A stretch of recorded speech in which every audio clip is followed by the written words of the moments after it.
Queremos agradecer a oportunidade de estarmos aqui reunidos nesta noite de segunda-feira para a reunião pública. Que durante os momentos que aqui vamos estar, agradecemos a possibilidade de podermos ter chegado até aqui.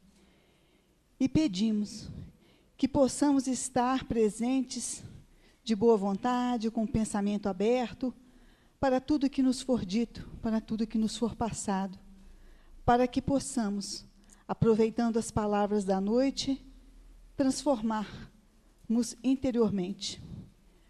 Pedimos que ampare o palestrante da noite, que ele receba todo o nosso carinho e a nossa atenção. Oficialmente, boa noite a todos. Sejam todos muito bem-vindos. Nós cumprimentamos fraternalmente a todos vocês que nos visitam e que frequentam a casa habitualmente nas noites de segunda-feira, assim como aqueles que aproveitam as férias de janeiro para retornarem à casa. Cumprimentamos os internautas que nos acompanham à distância. E pedimos fraternalmente que verifiquem os seus celulares. Vale a pena conferir, desligar ou pôr no silencioso. Ok? Então, vamos começar a nossa reunião com a palavra, Falcone. Ligou.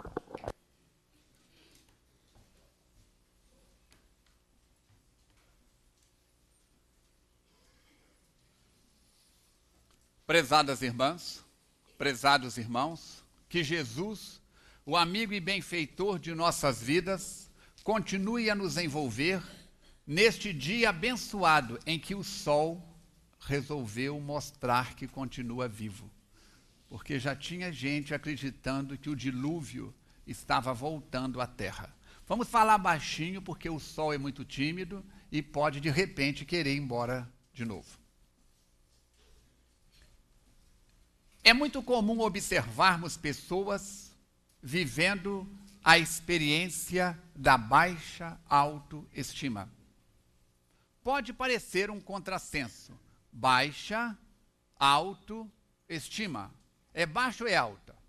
Autoestima é quando você, quando eu, quando nós estamos de bem com a vida. Seja por que motivo for, estamos de nariz empinado, olhando as coisas com uma visão positivista e estamos agradecendo mais, reclamando pouco.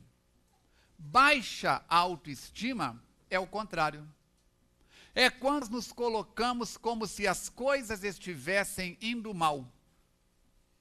É quando nós nos colocamos como se as pessoas estivessem contra aquilo que nós queremos.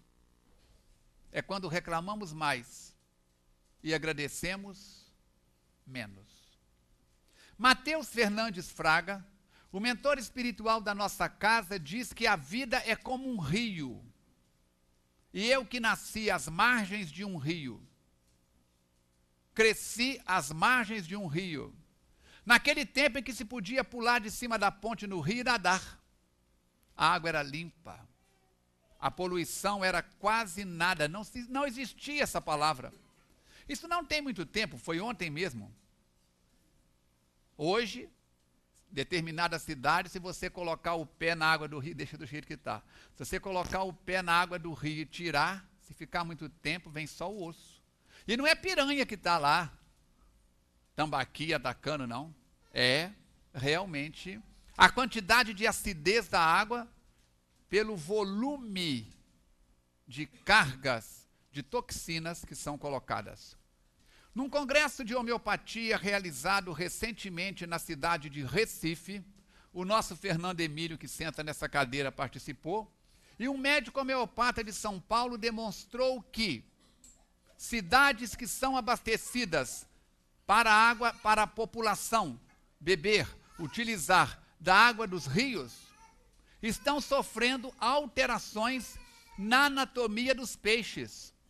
Várias espécies de peixes não estão maturando, não estão crescendo o suficiente para a reprodução. Causa disso, dentre outros fatores, a quantidade de hormônio julgada nas águas dos rios pela urina dos seres humanos, principalmente das mulheres que tomam muito anticonceptivos, mais do que os homens, alterando a carga hormonal da água do rio, influenciando na multiplicação dos peixes. E, nas cidades abaixo da Grande São Paulo, este médico tem feito uma série de pesquisas, observando que as meninas estão entrando na fase da primeira menstruação, a menarca, cada vez mais cedo, tendo uma libido exacerbada. E os meninos estão entrando cada vez mais tarde.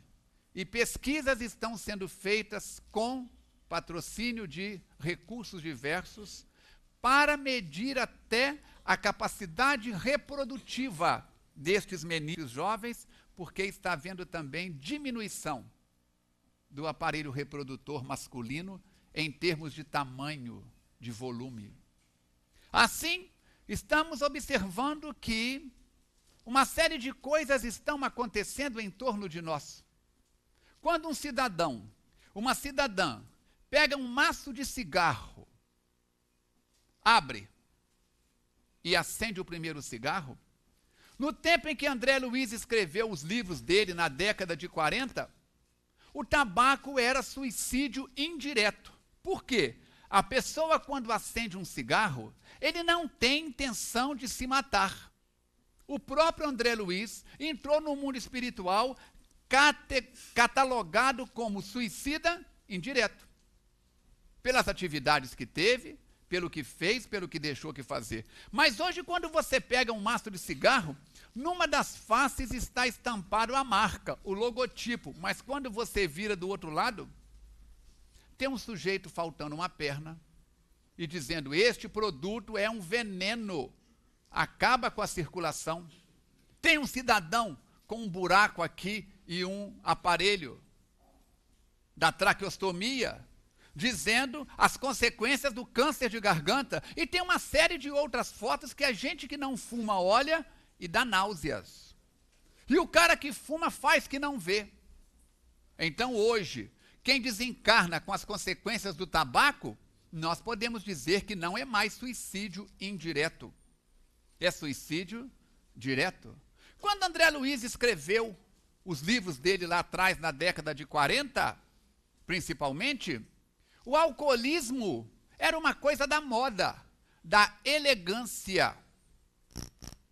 Além de ser legal, como é legal até hoje, não havia as comprovações científicas. Hoje, quem bebe bebida alcoólica, quem ingere bebida alcoólica, sabe as consequências letais para o fígado e para todo o sistema imunológico. Nós podemos dizer hoje que alcoólatra é suicídio direto. Falcone, você está pegando pesado, está sendo radical. Não. Quanto maior a informação, maior a responsabilidade. Maior a responsabilidade. A responsabilidade do homem, vai dizer o doutor Henrique de Luna para André Luiz após examiná-lo. A responsabilidade do homem, e da mulher também, porque o homem aqui é comum de gêneros, é do tamanho do seu conhecimento. E Mateus Fraga diz que informação sem mudança, sem transformação, era estagnação. Se eu sei que o cigarro faz mal e continuo fumando, eu estou estagnado. Se eu sei que o álcool faz mal e eu estou bebendo, eu estou estagnado. Estagnação. Falcone, você falou das drogas, álcool e fumo, que são drogas legais. E as outras? As outras nós não vamos nem falar, porque já são até pela lei ilegais, que dirá perante as consequências morais. Nós temos que pensar nisso. Assim, as pessoas, quando entramos em baixa autoestima, é muito comum buscar ajuda no cigarro para relaxar, buscar ajuda na bebida alcoólica para dormir. Quantas pessoas atendemos no consultório dizendo que eu tomo a bebida tal e eu durmo a noite inteira, mas o dia que eu não bebo, eu rolo para lá, eu rolo para cá. E a bebida funciona melhor do que o remédio que o médico passou. A bebida eu tomo e relaxo. Fico tranquilo, numa nice, numa boa. Eu digo, pois é. Sintoniza mais fácil com a turma do além que vem sugar as suas energias. Vampirismo. Eu costumo dizer que é muito comum ouvirmos de vez em quando na televisão, nos meios de comunicação, profissionais de saúde, da saúde convencional do Brasil e de outros segmentos, dizendo que um copo de vinho tinto, uns dizem que é um cálice, outros dizem que é isso ou que é aquilo, faz muito bem para a saúde, porque faz parte da dieta do Mediterrâneo. Só que a Olimpíada nasceu no Mediterrâneo. O povo do Mediterrâneo, que fez a dieta do Mediterrâneo, eram agricultores, trabalhavam a terra, transpiravam, e o cara hoje entra num terno e gravata. Tinha um de terno e gravata aí, não tenho nada contra quem usa terno e gravata, não. De vez em quando eu fico internado também num terno e gravata, não é isso? A turma fica no terno e gravata e não faz nada, não queima caloria nenhuma e acha que tranquilo. Eu costumo dizer, profissional de saúde que diz uma bobagem deste tamanho, das duas uma, ou é alcoólatra e não quer beber sozinho, ou é dono de destilaria, de distribuidora de bebida alcoólica, ganha, ou então é ignorante. Preste atenção na palavra ignorante. Ignorante não é a pessoa burra, sem educação. Fala, nossa, a Ana é ignorante, dá coice até na sombra. Não, isso é falta de educação, não é ignorante. Ignorante vem do latim ignorus, desconheço. Ele pode ser um excelente, ou ela pode ser um excelente profissional na especialidade que cursou. Mas, em relação aos objetivos da terapia do vinho, não é. Por quê? Vamos explicar por quê. Qual o benefício que tem no vinho? Quem sabe? É uma substância começada com R.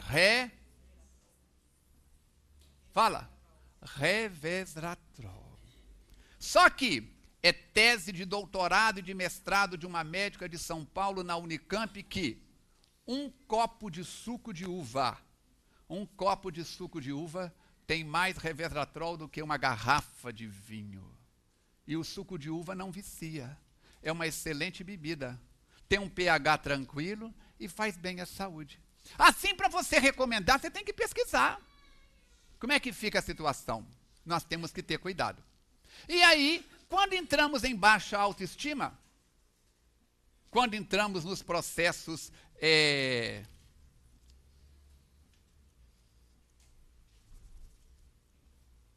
50%, tá? Não liga no total, não. Fala com ele para mim, na metade do caminho, para cima. Quando entramos, deu para entender? Ventilador, ligar a 50%, fala com fartos para mim. Quando nós observamos que a pessoa entra em baixa autoestima, é igual o vício. Para entrar é fácil, mas para sair, dá uma trabalheira que vocês não podem nem imaginar. Quem aqui lembra do primeiro cigarro? Foi agradável? Tosse, engasga, dá vômito, sai água pelo olho. Quem lembra da primeira dose da branquinha? Menino, parece que tem um porco-espinho descendo pela garganta da gente. É isso? Mas depois que toma 2, 3, depois que dá 2, 3 tragadas para largar aquele negócio, é igual a baixa autoestima. A gente fica com peninha da gente, a gente fica melindrado e, de repente, acostumamos. E aí o pessoal chega, o que foi, querida? Está tudo bem? Outro diga, algum problema? Há uma tensão, há um ganho secundário em algumas famílias. Famílias que têm nonas, avós, italianas, famílias que têm mãezonas, pronto, em vez de ajudar, atrapalha. Há outras que não. Põe para frente, dá uma boa palmada no lugar certo, na hora certa, com a força certa e dá uma cura extraordinária. Assim, vamos exemplificar. Um aluno de um determinado colégio, lá pelos caminhos do Oriente Médio, procurou o mestre-escola e disse para ele: as pessoas não gostam de mim. Eu quero conversar com os outros e me evitam. As minhas notas não são boas. O que os meus colegas aprendem num dia, eu demoro uma semana para começar a entender. Eu sou um burro. Eu sou um ignorante. Eu sou uma pessoa malquista nesta escola. Eu vou embora para o interior. Vou voltar para as montanhas para cuidar das ovelhas do meu pai. Não tenho valor. Não valho nada. O mestre sentou o aluno na sua frente, e porque era um mestre, daqueles que conhecia os seus alunos, tirou um anel do dedo, entregou para o aluno e disse: você pode ir embora, mas primeiro eu preciso que você faça uma tarefa. Disse: o que é? Vá até o mercado da cidade. No Oriente é muito comum aqueles mercados. Pegue um cavalo na cavalariça, vá até o mercado e venda este anel para mim. Ofereça aos homens das bancas de negócios. Agora não aceite por ele menos do que 1 moeda de ouro. Só venda a quem lhe der por este anel pelo menos 1 moeda de ouro. O aluno enrolou aquilo com todo cuidado, colocou no bolso, chegou no mercado, amarrou o animal e começou de barraca em barraca. Você gostaria de comprar este anel? A pessoa olhava: o anel é muito bonito. Quanto você quer pelo anel? Quanto você me dá pelo anel? Quando ele falava o preço, que tinha que ser pelo menos uma moeda de ouro, as pessoas riram na cara dele, caçoaram dele e devolveram o anel. E ele tentou vender o anel em todas as barracas do mercado. E ninguém deu a ele valor nenhum por aquele anel. Um senhor já de idade chamou ele num canto e disse: meu filho, este anel não vale 1 moeda de ouro. O máximo que você vai conseguir por ele são 2 moedas de prata ou 4 de bronze. Pode desistir. Ele enrolou o anel de novo e voltou cabisbaixo para a escola. E disse para o professor: ninguém paga mais do que 2 moedas de prata por este anel. Ele não vale 1 moeda de ouro. O senhor veja a minha incapacidade, não consigo vender um anel. Eu sou um ninguém na escola. Eu vou embora. O mestre virou para ele e disse: preste atenção. Você fez muito bem em não entregar por 2 moedas de prata. Eu disse para você que era pelo menos 1 moeda de ouro. Agora eu tenho uma segunda e última tarefa para você antes de você voltar para a casa do seu pai. Ele disse: o que é, mestre? Pegue o anel novamente, vá até o joalheiro na praça do mercado, entra e diga para ele que eu mandei que ele, este anel, para que ele avaliasse e perguntasse a ele quantas moedas, quanto vale este anel. Agora tem uma coisa: seja qual for a quantia que o joalheiro oferecer, não venda. Volte com o anel e traga ele para mim. E a resposta do joalheiro. O jovem coçou a cabeça, não entendeu nada, mas obedeceu. Enrolou o anel de novo, colocou no bolso e foi até a joalheria da cidade. Chegou lá, amarrou o cavalo à porta, entrou, conversou com o joalheiro e disse: meu patrão pediu para o senhor avaliar este anel. Quanto o senhor dá neste anel? O homem pegou o anel, colocou a lupa, examinou, mediu, pesou e disse para ele: meu jovem, diga ao seu patrão que nós estamos vivendo dias muito difíceis, que no momento o máximo que eu posso pagar por este anel são 58 moedas de ouro. Eu gostaria de pagar mais, mas estamos vivendo dias muito obtusos. O jovem arregalou os olhos, mas lembrou que o patrão disse: seja qual for o valor, não venda, traga de volta para mim. Enrolou, voltou e chegou: mestre, não entendi nada. O povo não dava mais do que 2 moedas de prata. O joalheiro disse que hoje ele pode pagar 58 moedas de ouro pelo anel. O mestre virou para ele e disse: meu filho, para descobrir o valor, pegou o anel, colocou no dedo, para descobrir o valor de uma pessoa, Não adianta perguntar a qualquer um, quanto você acha que eu valho? Quanto você acha que eu valho? Não é assim que a coisa funciona. Tem que ser alguém que conheça a gema, o conteúdo, o tesouro que cada criatura traz dentro de si. Quando eu te aceitei nessa escola como aluno, eu fiz uma entrevista com você. E eu vi nos seus olhos um brilho, uma curiosidade. Embora as dificuldades que você alega, provavelmente você deverá de ser um dos futuros professores desta escola.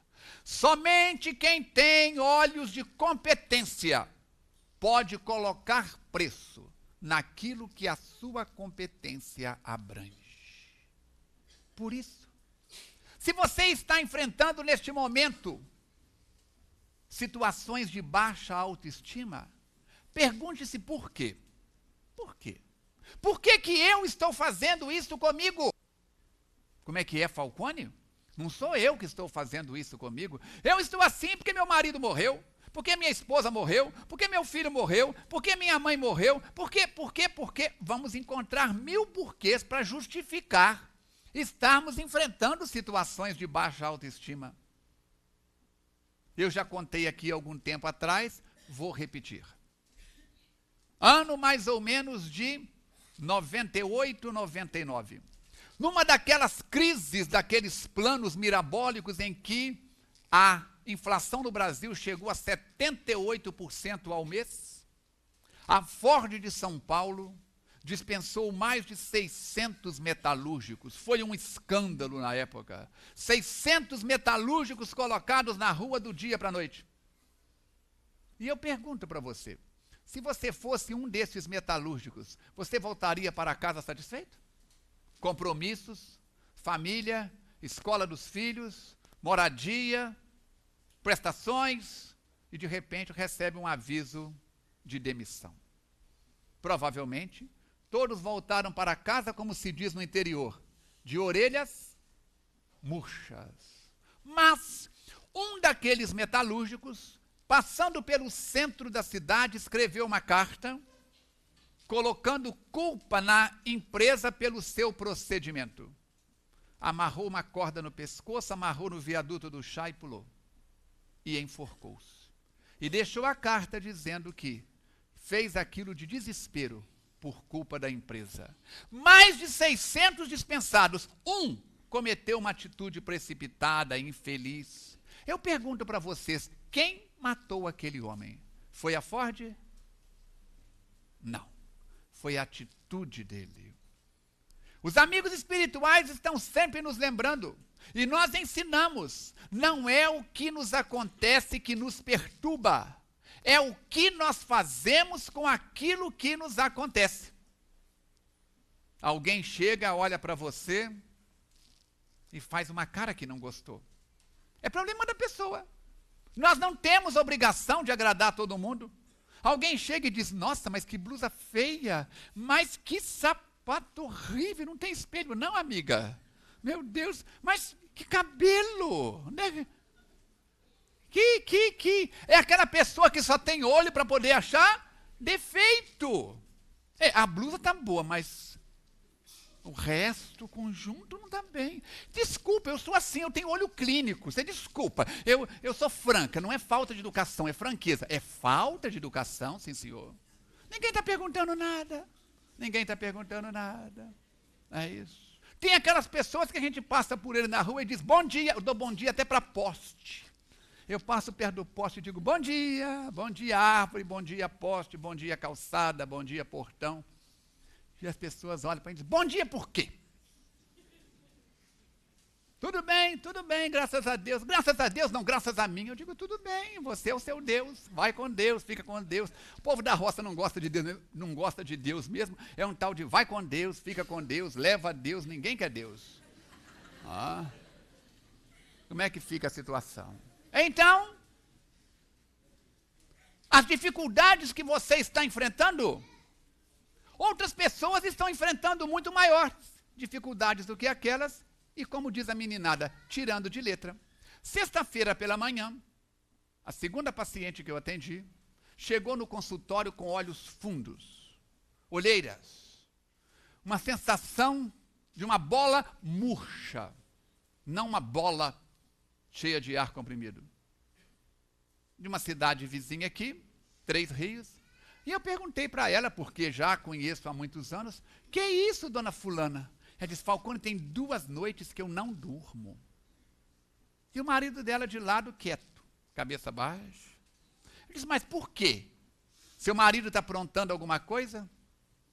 Ele levantou a sobrancelha para mim, e ela disse, antes fosse. Olha, o que será? Mas eu tenho que perguntar, ela não falava, tem que espremer. Tem paciente que chega e abre a bolsa. Tem paciente que tem que torcer, dar 3 voltas. Paquita não precisa, é só chegar, ela já fala, conta o segredo todinho da Espanha. Não é isso? Então, como é que fica? Mas qual o motivo do seu mal-estar? Ela diz, tem 2 noites que eu não durmo com estas tragédias do estado do Rio. Eu ligo a televisão e fico de cabelo em pé. Onde está Deus? Eu estou achando que Deus tirou férias. Eu digo, minha filha, embora a probabilidade é de mais de 2.000 pessoas desaparecidas, eles estão mantendo em torno de 500, 600. E a de tsunami que foram 260 mil numa arrancada só. Ah, mas foi do outro lado do mundo, eu não tenho nada com isso. Eu digo, como dizia a minha avó, pimenta nos olhos dos outros, não é não, pimenta nos olhos dos outros é... Enquanto é em Santa Catarina que está descendo o morro, vamos orar, mas é bem longe, graças a Deus. Mas quando é na porta da cozinha aqui, a gente fica de cabelo em pé. Como é que é o negócio? Eu virei para ela e disse assim, espera aí que eu tenho um remédio para a senhora. Já tenho pronto no computador, dei Ctrl+C, Ctrl+V, imprime. Pronto. Imprimiu, e eu falei com ela assim, a senhora vai orar esta oração aqui várias por dia. E tive que explicar para ela, porque o olho estava tão vidrado, a hipoglicemia já estava pegando ela, né? E eu tive que ler junto com ela uma oração que é familiar de muitos de nós que estamos aqui.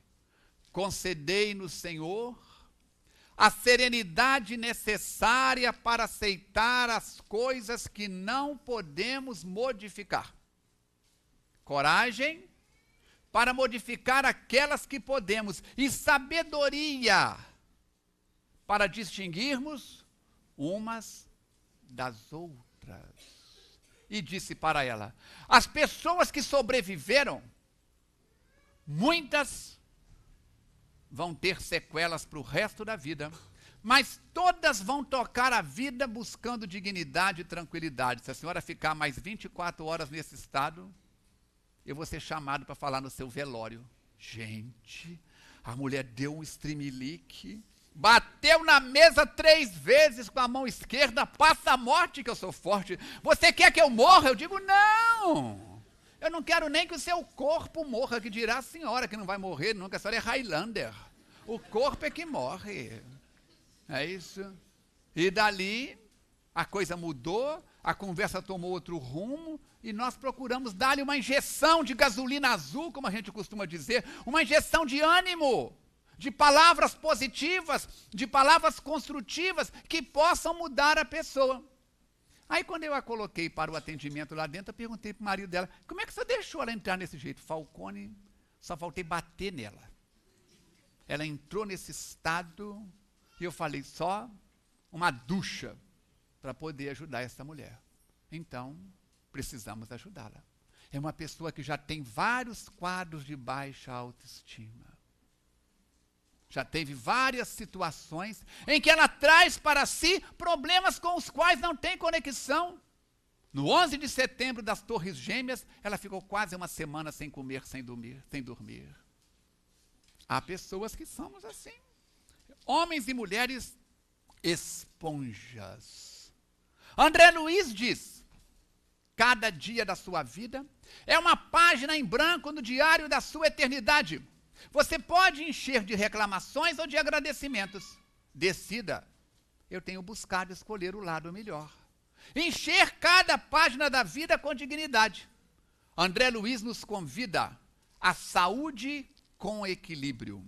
No livro Pastos da Vida, tem lá embaixo? Este não tem não, né? Põe na sua lista.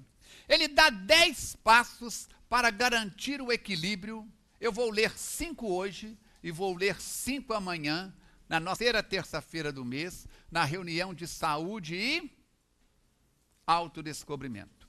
Diz André Luiz, para garantir saúde e equilíbrio, prometa você mesmo. Lembra do escoteiro? Tem que levantar a mão e diz, prometo, e promete um monte de coisa. Quando você vai depor em juízo, tem que colocar a mão sobre a Bíblia. A gente vê nos filmes, os depoimentos, né? Juro dizer a verdade, só a verdade, nada mais do que a verdade, buscando um compromisso moral consigo mesmo, com a sociedade, com o réu, com o promotor, com o advogado, com o juiz, com o corpo de jurados, com todos os presentes. Olha o que ele diz, para garantir saúde e equilíbrio, prometa a você mesmo. Primeiro passo, colocar-se sob os desígnios de Deus cada dia, através da oração, e sustentar a consciência tranquila, preservando-se contra ideias de culpa. A culpa é como carregar brasas dentro do coração. Quem já encostou numa brasa sabe que o negócio é brasa, é quente, não é isso? E cuidado quando a brasa dá uma capa de cinza branca. Parece que ela está dormindo. Não leva a mão não, porque é só aquela pele por fora. A deusa do Havaí, a deusa dos vulcões do Havaí, é chamada deusa pele. Aqueles vulcões estão adormecidos porque a deusa está calma. Quando a deusa fica nervosa, lava para todos os lados e todas as direções. Quando ele diz aqui, colocarmos-nos sob os desígnios de Deus, lembrar que não cai uma folha da árvore sem que Deus o saiba. Só que a árvore está cumprindo a missão dela. Você está cumprindo a sua missão, companheira? Para que os desígnios de Deus possam acompanhar cada passo? Eu já disse várias vezes, você passa na rua e vê lá, Deus é fiel no carro, propriedade de Deus. Claro, tudo é de Deus. Nós estamos aqui, como diz Emmanuel, como mordomos do patrimônio. Caixão não tem gaveta e mortalha não tem bolso.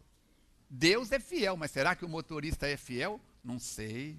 Então, preservarmos-nos contra pensamentos de culpa. A terapia do perdão está cada vez beneficiando um número maior de pessoas e nós estamos trabalhando num livro com este título. Segundo, dar o melhor de si, mesmo no que esteja fazendo. Dar o melhor de si mesmo no que esteja fazendo.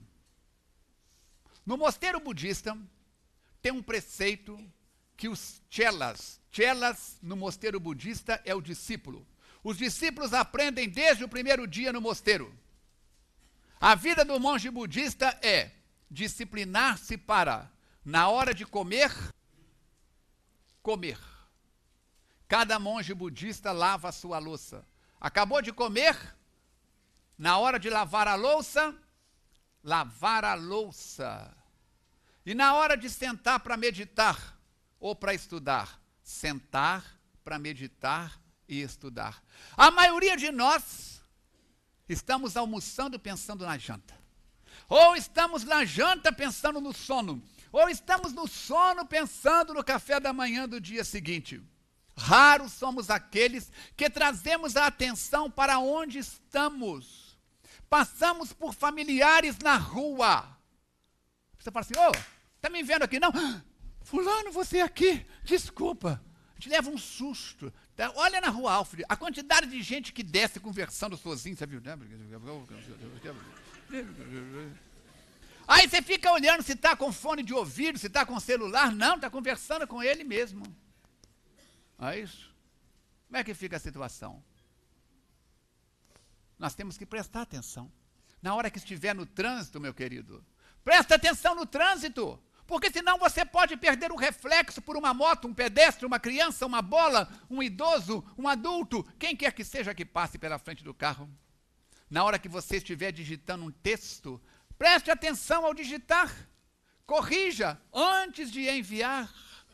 Quando estiver escovando os dentes, lembra que há um sentido para escovar os dentes. Se você escovar os dentes ao contrário, você estimula o afastamento da gengiva. Tem gente que passa fio dental, quando acaba a boca está sangrando. É um ataque, um ET, um exterminador do futuro. O fio dental é para ser passado com todo o cuidado. A quantidade de pessoas que fazem afastamento de gengiva com o mau uso do fio dental é assustador. Há pessoas que vestem a roupa do lado do avesso e não percebem. A mente está em outro lugar, o corpo está aqui. Eu me lembro de um colega chamado Marco Aurélio, que estudou, sentava perto de mim, ele prestava uma atenção na aula, raramente conversava, só que quando o professor fazia uma pergunta a ele, ele quase recebia um espírito de susto. Ele estava calado, mas a cabeça estava em outro lugar totalmente diferente. Há pessoas que vêm no centro espírita, sabe a hora que começa a palestra, sabe a hora que atrasa. Raro atrasar, e quando atrasa é um pouquinho só. Há pessoas que olham para a gente, olham para o relógio e olham para a gente. Aí você torna a olhar, ele olha para o relógio e olha para a gente. Há outros que sentados não trouxeram relógio, sabe que tem um relógio lá atrás, toda hora olha para trás e olha para a gente. Quanto mais o relógio, aí é que eu arrumo outra história para contar, outro anel para vender. Então, se está incomodando a palestra, ninguém mostra relógio, ninguém olha para o relógio. Mas se estiver assistindo o campeonato nacional e der prorrogação, ai que bom, mais 30 minutos de emoção, termina empatado. Aí vai para os tal dos pênaltis, ai que mais emoção. É isso. Aí não tem problema. É diversão, é diversão. Mas na casa do Cristo, na casa da oração, na casa do aprendizado, coitado do expositor que passar. E tem um pessoal que trabalha em determinados centros que fica com um papelzinho na mão. Quando está faltando 10 minutos, eles põem um papel na frente da gente assim, você tem mais 10 minutos. A gente olha aquilo, o povo já sabe. Daí a pouco tem outro papel. O primeiro é verde, o segundo é amarelo, você tem mais 5 minutos. E depois tem um vermelho, seu tempo acabou. A gente fala que assim seja e senta onde tiver. Vocês estão rindo? Vocês não sabem o que a gente passa por essa Juiz de Fora a fora, por esse Brasil afora. Então, nós temos que ter esse cuidado de dar o melhor de si naquilo que esteja fazendo. A faca é um instrumento positivo ou um instrumento negativo? Depende do que você faz com ela. Usa a faca para cascar uma laranja, 10. Para apontar um lápis, 10. Inadvertidamente faz um movimento na direção de alguém ou na sua própria direção. Eu tenho uma cicatriz no braço de uma faca. Eu sempre casquei cana, pegando a cana, batendo a faca e empurrando. Aí um dia sobrou um pedaço desse tamanho. Um colega meu, eu fui jogar fora, ele falou, não joga fora não, vamos aproveitar até o último. Ele bateu a faca lá e virou. Eu vi aquilo, achei interessante, falei, deixa eu fazer também. Peguei um outro pedaço, estava em cima do muro. Quando eu bati a faca, pegou no nó, e eu fiz força. Quando eu puxei, a faca passou pela cana e o sangue esguichou longe. E eu, paf, caí para trás. Em vez de ter uns 9, 10 anos. Então, a faca por si não é boa nem ruim. Depende do que eu faço com ela. Se a estima, se a vida é um rio, há momentos em que o rio está calmo e tranquilo na planície. Há momentos em que o rio está enfrentando a cachoeira e espumando. Vamos pensar nisso. É isso. Diz André Luiz, item 3. Manter o coração e mente, atitude e palavra em atos e modos. Tchan, tchan, tchan, tchan. Manter o coração e a mente. Atitude e palavra em atos e modos. Tem uma música de carnaval que diz, não vou falar que é do tempo que você debutou, não, se você vai brigar comigo, que fala de modos. A música chama 1910 do Zequete. Quem lembra dessa música? Lembra, Camil? Gente, a música não é de 1910. O nome da música é que é 1910. Seu Paulo Lomba estava jogando bolinha de gude. Canta assim, ó. 1910, se a donzela mostrasse o calcanhar, o namorado, coitado, era obrigado a casar. Lembra, dona Ercília? A senhora deve lembrar de dona Ercília. Nós estávamos na juventude nessa época, foi ontem mesmo. Não é isso? Então, eram modos. Hoje, eu olho assim e tem determinados lugares que eu não posso olhar. Gente, na porta da FEAC tem uma placa. Você está num centro espírita, cuidado com a roupa. O povo vem no centro com tomara que caia, tomara que já caiu, tomara que foi, tomara que... Que isso? Você não entra no centro espírita com essa roupa. Tem uma coisa chamada compostura, modos, atos, atitudes. Está calor. Já disseram, um companheiro virou e disse, Falcone, vamos colocar ar refrigerado na FEAC. Eu pago e pago o primeiro ano a diferença da luz. O problema do ar refrigerado é para instalar. Eu olhei e lembrei de Chico Xavier. O dia que colocaram ar refrigerado na sala de reuniões mediúnicas na Comunhão Espírita Cristã, Chico saiu, foi embora e nunca mais voltou, dentre outros motivos. Se nós não suportamos um pouco de calor durante 1 hora para falar de Jesus, para falar do bem, para nos abastecer espiritualmente, como é que vamos à praia? E passa e contrapassa, né? Todos aqueles negócios, e fica lá. Que nem sardinha na brasa, vira, contravira, revira. Agora aqui é difícil suportar. Já pensou esse salão com ar refrigerado? A meninada lá embaixo vai querer ficar lá embaixo? Vai tudo grudar nos pais e nas mães. Os jovens lá em cima vão querer ficar aqui? Vamos colocar um ar refrigerado central na FEAC. E a hora que você for para um brau, meu filho, como é que vai fazer? Lá não tem ar refrigerado, 1 brau, 2 brau, 3 brau, 4 brau.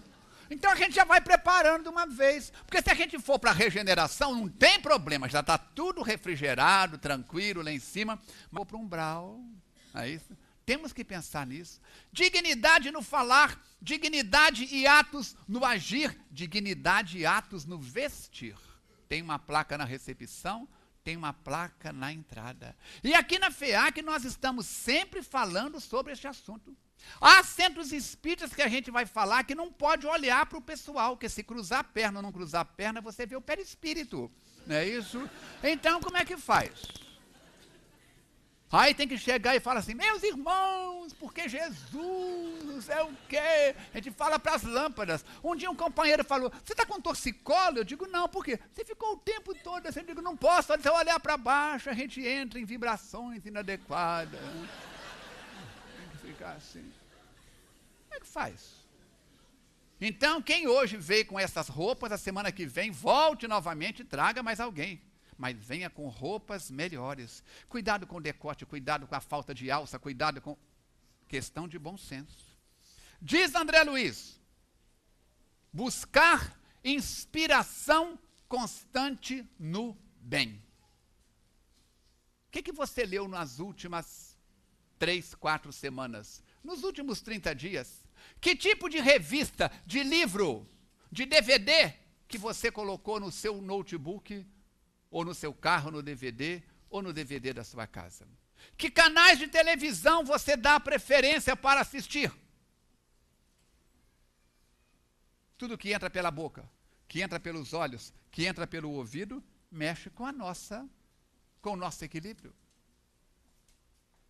Quantas pessoas você usou, com quantas pessoas você usou nos últimos dias as 3 palavras mágicas do bom relacionamento?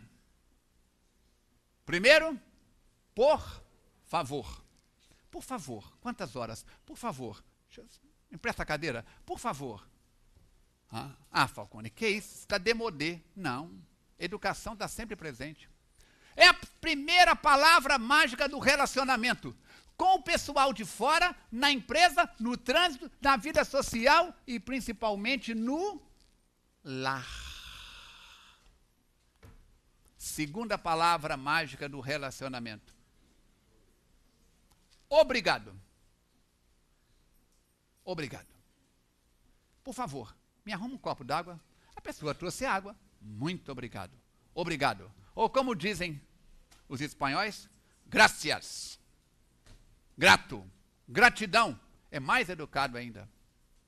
A terceira palavra mágica do relacionamento. Essa tem gente que morre, mas não fala.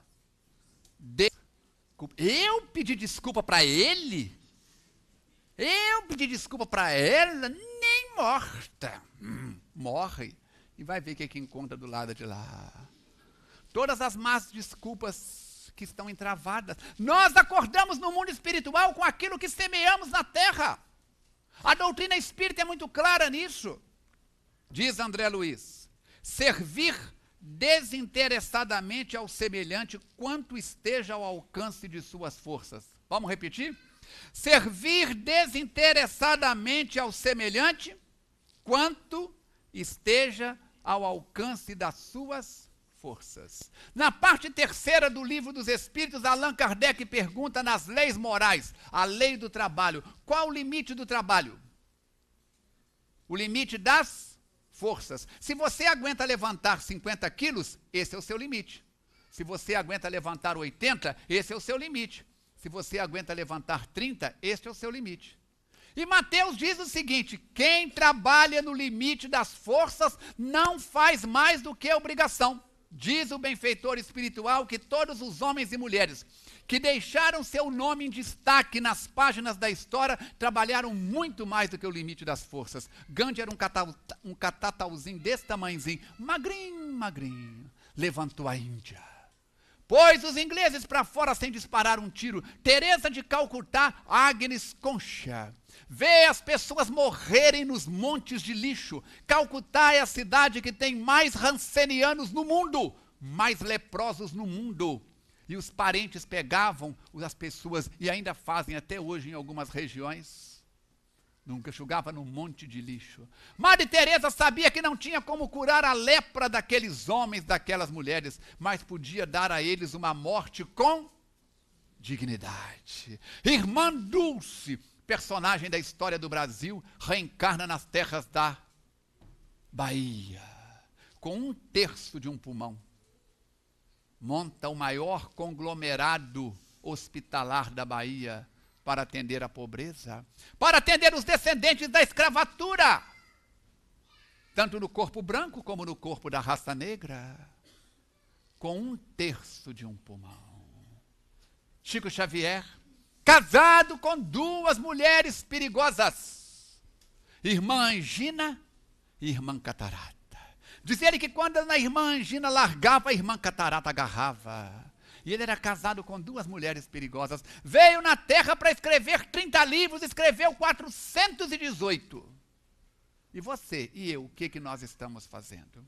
Servir desinteressadamente aos semelhantes, quanto esteja ao alcance das forças. O nosso SOS Preces, com a colaboração atualmente de mais de 300 plantonistas, está chegando a 900 mil telefonemas atendidos. Ana Paula está aí, casou com um militar, já rodou o Brasil inteiro, filha do Dario e da Conceição. Dario foi plantonista do SOS Preces. Você foi plantonista? Quando começou, você já tinha. Como é que faz? Então, fazer o bem faz bem, dizem os amigos espirituais. Fazer o bem faz muito bem. Aquelas 2, 3 horas que nós passamos ali sentado no atendimento telefônico, escutamos dramas, dores, desabafos, dificuldades, desafios, que os nossos problemas diminuem de tamanho. Perante a dor que o próximo está carregando, passamos a reclamar menos, passamos a agradecer mais. André Luiz diz mais 5 outros pontos que nós vamos falar amanhã. Amanhã às 18h30, até às 19h30. Na primeira terça-feira de cada mês, nós temos a reunião dos entes queridos. Na segunda e na quarta, o GVV, Grupo de Valorização da Vida.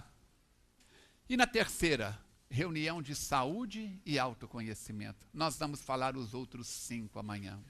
Lembramos, pois, a todos que atitude gera saúde, que saúde gera equilíbrio, e que atitude, saúde e equilíbrio demonstram o quanto nós estamos buscando viver na autoridade, na sabedoria em nossas vidas. Você merece, meu querido irmão. Você merece, minha querida irmã. Cada dia ter mais paz na sua consciência. Cada dia ter mais paz no seu falar, no seu agir, no seu pensar, no seu ser, no seu ter. Mas isso tudo não se compra no supermercado A nem B. Na farmácia A ou B, na mercearia A ou B. Tudo isso é construído pelo nosso esforço de reorganizar as nossas forças, reorganizarmos as nossas vidas, reorganizarmos a nós mesmos, a nossa família e a todo e qualquer lugar onde estejamos. Para saber o seu valor, é necessário um especialista. O anel pode parecer bijuteria e é ouro. Pode parecer bijuteria e é brilhante. O anel pode parecer ouro, diamante e ser bijuteria. Qual o seu valor? Qual o seu preço? Quanto você vale? Pensa nisso. Vamos estudar essa doutrina abençoada. Jesus possa dar a cada um de nós o valor necessário para a nossa elevação espiritual. Convidamos a todos vocês a pegarem o papel que receberam lá embaixo. Vamos fazer uma viagem pelo papel. Na parte da frente está escrito atendimento fraterno, 5 dias na semana. Tem alguma dúvida? Quer algum esclarecimento? Segundas e terças-feiras, das 14 às 16 horas. Quartas e sextas-feiras, das 19h30 até as 21 horas. Sábado, de 17 até 19 horas. Primeira e terceira quarta-feira de cada mês, está embaixo. Palestra comigo pela internet, numa ferramenta chamada Twitter. TwitterCam. Você vai, quando dá 15 para as 10, clica nessa endereço eletrônico que está aqui, você ou entra no meu site, no lado direito tem uns banners, umas bandeirinhas rodando. Quando chegar a bandeira do TwitterCam, clica ali que você vai assistir. O tema desta semana é pontos básicos da doutrina espírita. Vira de baixo para cima. Quarta-feira, depois de amanhã, nós temos a terceira aula do seminário Entrega-te a Deus. Quantos livros já vendemos, Ana? 200 e tantos livros vendidos do Entrega-te a Deus. Se você ainda não comprou, compra o seu, traz caneta grifa-texto, a terceira aula é nesta quarta-feira. Vamos lá em cima agora. Dia 29 de janeiro, sábado, às 17 horas, começa o grupo de estudos Transição Planetária, cuja última aula do seminário é sábado com Fernando Emílio. Dia 4 de fevereiro, sexta-feira, do livro Entrega-te a Deus. Dia 4 de fevereiro, sexta-feira, livro No Mundo Maior. Dia 5 de fevereiro, sábado, livro O que é o Espiritismo. Dia 18 e 19, sexta-feira e sábado de março, curso de plantonistas do SOS Preces. Quem ainda não tem carteira assinada com Jesus Cristo, nós assinamos, salário você conversa com ele. Ok? Dia 19 de março, sábado, às 15 horas, reunião semestral dos plantonistas. Às 17h30 começa o curso básico de doutrina espírita. E às 19 horas eu estou no ID em Santa Luzia falando. Dia 19 eu começo a falar às 8 da manhã e paro às 8 da noite. O cara foi vacinado com agulha de eletrola, só pode ser. Então, a FEAC está reabrindo os grupos de estudos e você é convidado a participar dessa experiência com todos nós. Entra nos sites, nos blogs. A palestra de hoje, amanhã, a partir das 3 horas da tarde, ela já está no site à sua disposição. Basta você acessar a nossa página. Desejando a todos muita paz, agradecendo pela presença, pedindo desculpas pelo calor, pedindo desculpas às senhoras e senhoritas por falarmos da roupa, mas não tem como deixar de falar. Vamos apagar a luz, passar para a segunda parte, que é o momento do passe e a continuidade do tratamento espiritual. Quem está com criança pequena no colo pode furar fila. Os demais, por favor, que forem tomar passe, permaneçam sentados para que possam ser convidados fileira por fileira. A partir deste momento, o silêncio é ferramenta de trabalho no bem. Ajuda na concentração, ajuda na psicografia, ajuda no trabalho do passe.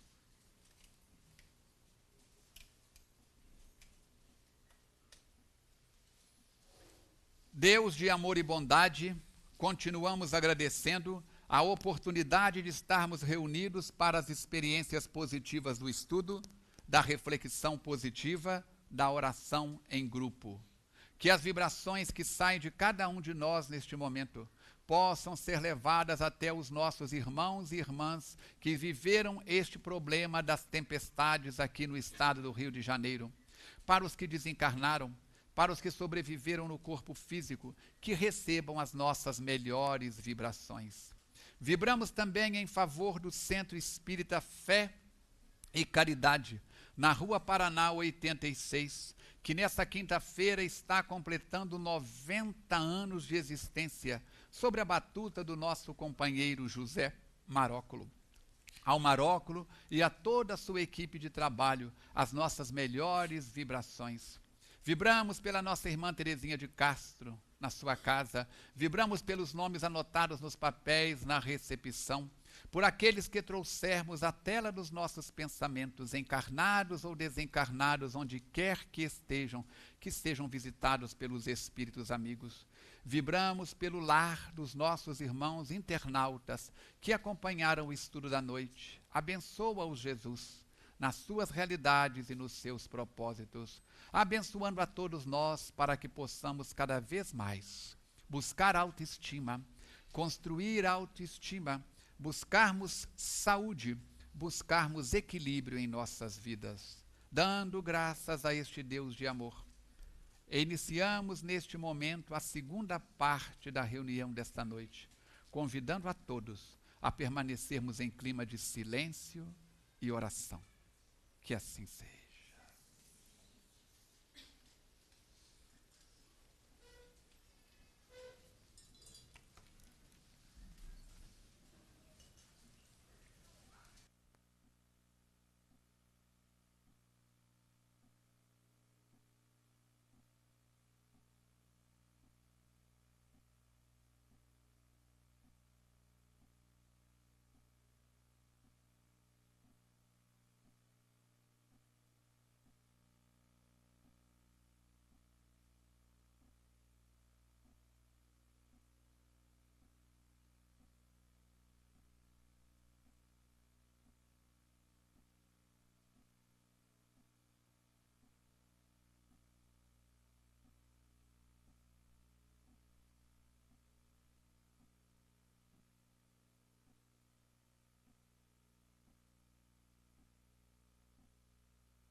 Continuando com o nosso pensamento sintonizado nas forças espirituais superiores, agradecemos a oportunidade desta reunião abençoada, dos tratamentos espirituais, em favor das crianças, dos jovens, dos adultos, dos encarnados, dos desencarnados, o atendimento do SOS Preces pelo telefone e todas as atividades que a casa disponibiliza ao longo da semana.